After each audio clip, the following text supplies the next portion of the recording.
റവയും കുറച്ച് വെജിറ്റബിൾസും വെച്ച് അടിപൊളി ഒരു ബ്രേക്ക്ഫാസ്റ്റായിട്ടും ഡിന്നറായിട്ട് സ്നാക്കായിട്ടും കഴിക്കാൻ പറ്റുന്ന ഒരു ഐറ്റം നമുക്കൊന്ന് ഉണ്ടാക്കിയെടുക്കാം. ഇതിന് പ്രത്യേകിച്ച് കറികളുടെ ഒന്നും ഒരു ആവശ്യമില്ല കേട്ടോ. ഇത് തയ്യാറാക്കാൻ വേണ്ടി ഒരു കപ്പ് റവ ഞാൻ ഒരു മിക്സഡ് ജാറിലോട്ട് ഇട്ട് കൊടുക്കുന്നുണ്ട്. ഉപ്പുമാവിനൊക്കെ എടുക്കുന്ന വറുത്ത റവയാണ് ഞാൻ ഇവിടെ എടുത്തിരിക്കുന്നത്. ഒരു വലിയ ഉരുളക്കിഴങ്ങ് തൊലി കളഞ്ഞ് കഴുകി ചെറുതായിട്ടരിഞ്ഞ് അത് മിക്സഡ് ജാറിലോട്ട് ഇട്ട് കൊടുക്കാം. 2 ടേബിൾ സ്പൂൺ ചോറും ഇതിൻ്റെ മുകളിൽ നിൽക്കത്തക്ക രീതി വെള്ളം കൂടെ ഒഴിച്ച് കൊടുത്ത് നല്ല രീതിയിൽ അരച്ചെടുത്തുകൊണ്ട് വരാം. ദോശമാവിൻ്റെ ആ ലൂസി വേണം ഇത് അരച്ചെടുക്കാനായിട്ട്. 2 ടേബിൾ സ്പൂൺ വെള്ളം മിക്സഡ് ജാറ് കഴുകി അതുകൊണ്ട് ഇതിലോട്ട് ഒഴിച്ച് കൊടുക്കുന്നുണ്ട്. നല്ലതായിട്ട് ഇതിനെ ഇളക്കി മിക്സ് ചെയ്ത് അരമണിക്കൂർ നമുക്ക് അടച്ച് റെസ്റ്റ് ചെയ്യാനായിട്ട് വെക്കാം. അരമണിക്കൂർ കഴിഞ്ഞപ്പോഴത്തേക്ക് മാവ് കുറച്ചും കൂടെ സോഫ്റ്റായി വന്നിട്ടുണ്ട്. ഉരുളക്കിഴങ്ങൊക്കെ അരച്ചത് കൊണ്ട് തന്നെ മാവ് നല്ല സോഫ്റ്റാണ്.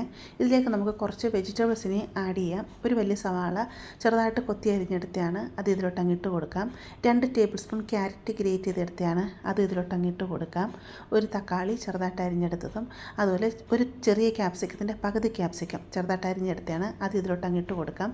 2 എരിവുള്ള പച്ചമുളകും കുറച്ച് മല്ലിയില ചെറുതായിട്ട് അരിഞ്ഞതും കൂടെ ഇതിലോട്ട് അങ്ങിട്ട് കൊടുക്കാം. ആവശ്യത്തിന് ഉപ്പ് ഇട്ട് കൊടുത്ത് നല്ലതായിട്ട് ഇളക്കി ഇതിനെ അങ്ങ് മിക്സ് ചെയ്യാം.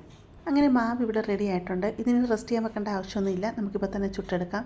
ഒരു പാൻ അടുപ്പത്ത് വെച്ച് കൊടുത്ത് ഇതിലോട്ട് 1 ടേബിൾ സ്പൂൺ എണ്ണ ഒഴിച്ച് കൊടുക്കാം.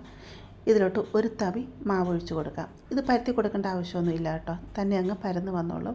എന്നിട്ട് നമുക്ക് അടച്ചു വെച്ച് തീ കുറച്ച് വെച്ച് ഒരു സൈഡ് വേവിച്ചെടുക്കാം. ഇത് എണ്ണയൊക്കെ ഒഴിച്ച് കൊടുത്തുകൊണ്ട് നല്ല ക്രിസ്പി ആയിട്ട് വരും കേട്ടോ. എന്നിട്ട് നമുക്ക് തന്നെ തിരിച്ചിട്ട് കൊടുക്കാം. എന്നിട്ട് ആ ഒരു ഭാഗം ക്രിസ്പി ആയി വരുന്ന സമയത്ത് നമുക്ക് തിരിച്ച് മറിച്ച് വിട്ട് ഇതുപോലെ മുരിപ്പിച്ചെടുക്കാവുന്നതാണ്. ഇതിന് കറികളുടെ ഒന്നും ഒരു ആവശ്യമില്ല. ഇങ്ങനെ ക്രിസ്പി ആയിട്ട് കിട്ടുമ്പോൾ കഴിക്കാൻ നല്ല ടേസ്റ്റാണ് കേട്ടോ. അപ്പോൾ നിങ്ങൾക്ക് ഇത്ര എണ്ണ വേണ്ടാന്നുണ്ടെങ്കിൽ ദോശയ്ക്കൊക്കെ എണ്ണ ഒഴിക്കത്തില്ല, ആ രീതിയിൽ നിങ്ങൾക്ക് ചെയ്തെടുക്കാവുന്നതാണ്. ദോശയുടെ ചട്നിയുടെ കൂടെ ഇത് കഴിക്കാനും നല്ലതാണ്, വെറുതെ കഴിക്കാനും നല്ലതാണ്.